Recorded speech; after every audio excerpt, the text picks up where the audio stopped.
Hello दोस्तों, स्वागत है आप सभी लोगों का फिर से आपके अपने चैनल लक्ष्य बोर्ड एग्जाम पर। तो दोस्तों, आज की इस वीडियो में मैं आप लोगों को बताने वाला हूं कि 2025 में जो मैथ का पेपर होने वाला है क्लास 10th का, उसका पैटर्न क्या रहने वाला है, किस प्रकार का क्वेश्चन पूछा जाएगा, कितने एमसीक्यू क्वेश्चन आएंगे, कितने क्वेश्चन 2-2 अंक के होंगे, कितने क्वेश्चन 4-4 अंक के होंगे। तो सब कुछ आज की इस वीडियो में हम लोग देखने वाले हैं। और आपको कम से कम किसी भी क्लास में जाने से पहले दो चीज़ें पता कर लेनी है। पहला, उसका सिलेबस क्या है, और दूसरा, उसका पेपर पैटर्न क्या है। तभी आपको अपनी तैयारी शुरू करनी चाहिए। ठीक है, तो यहाँ पर समय जो है वह 3 घंटे 15 मिनट का होगा, और जो पूर्णांक होगा वह 70 नंबर का होगा। यानी पेपर आपका जो होगा वह 70 अंक का होगा, और 30 नंबर क्या होंगे, प्रैक्टिकल के नंबर आपको दिए जाएंगे आपके स्कूल की तरफ से। तो यहाँ पर कुछ सामान्य निर्देश लिखा हुआ है, जैसे सभी प्रश्न अनिवार्य है, यानी आपको हर एक क्वेश्चन करना है।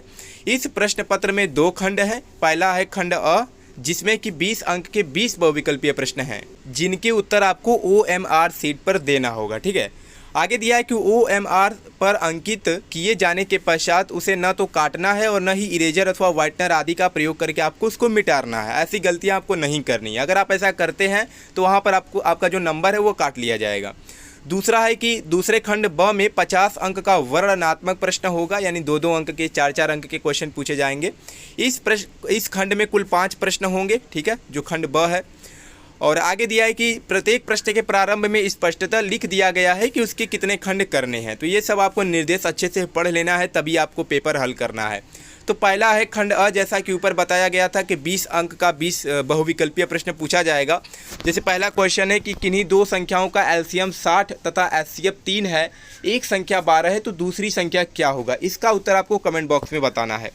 दूसरा क्वेश्चन है कि एक शून्येतर परिमेय संख्या और एक अपरिमेय संख्या का गुणनफल होता है। बहुत ही इजी क्वेश्चन आते हैं। ठीक है, अगर आप बेसिक चीज़ें भी हर चैप्टर में जानते हैं तो आप जो बहुविकल्पीय प्रश्न होंगे उसको तो कर ही लेंगे।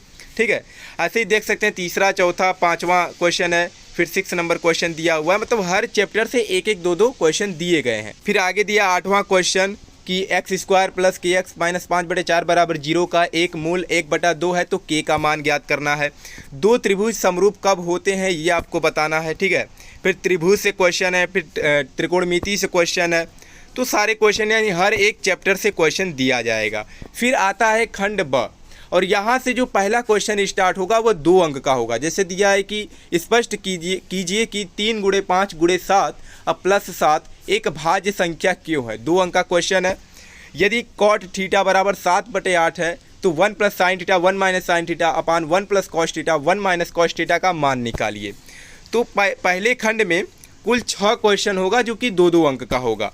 फिर दूसरा क्वेश्चन है कि निम्नलिखित में से किसी 5 खंडों को आपको हल करना है, और इसमें क्वेश्चन 6 दिए गए हैं, और आपको उत्तर कितने का देना है, केवल 5 क्वेश्चन का देना है। एक क्वेश्चन 4 अंक का रहेगा। ठीक है, ऐसे ही पेपर में पूछा जाएगा 2025 में। दूसरे में ऐसे ही 6 क्वेश्चन दिया जाएगा, हर क्वेश्चन 4 अंक का होगा, और आपको 5 ही क्वेश्चन करने पड़ेंगे। जैसे पहला दिया है कि द्विघात बहुपद 6x² - 3 - 7x के शून्य ज्ञात कीजिए और शून्यकों तथा गुणांकों के बीच के संबंध की सत्यता की जांच कीजिए। 4 अंक का क्वेश्चन है।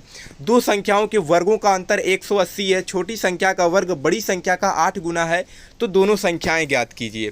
ठीक है, फिर तीसरा जो क्वेश्चन होगा इसमें 2 क्वेश्चन दिए रहेंगे, पहला और अथवा में करके एक क्वेश्चन होगा, और एक क्वेश्चन का 6 अंक आपको दिया जाएगा, यानी ये दीर्घ उत्तरीय प्रश्न है।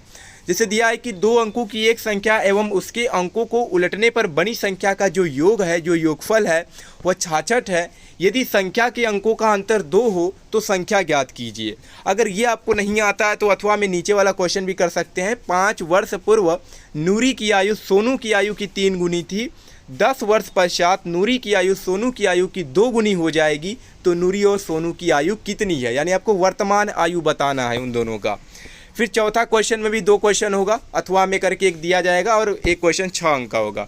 फिर 5वां भी वैसे ही है, इसमें भी 2 क्वेश्चन दिया जाएगा, और एक क्वेश्चन आपका 6 अंक का होगा। तो चौथा, तीसरा क्या दिया, चौथा क्वेश्चन, तीसरा और चौथा और 5वां, ये 3 जो क्वेश्चन होगा ये दीर्घ उत्तरीय प्रश्न होगा, यानी 6-6 अंक का क्वेश्चन पूछा जाएगा।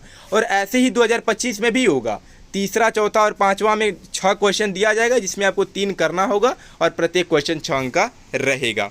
ठीक है। तो ऐसा ही पेपर पैटर्न आपका 2025 में आने वाला है, तो आप अच्छे से इसको देख लीजिए किस प्रकार का क्वेश्चन पूछा गया है, किस किस चैप्टर से ज़्यादा अंक का क्वेश्चन पूछा है, कहाँ से एक एक दो दो नंबर का क्वेश्चन पूछा है। तो इससे आपको पता चल जाएगा कि हमें किस चैप्टर को अच्छे से पढ़ना है, किस पे ज़्यादा ध्यान देना है, ठीक है। तो ये चीज़ें तो आपको पता होनी ही चाहिए, पहला सिलेबस, दूसरा पेपर पैटर्न।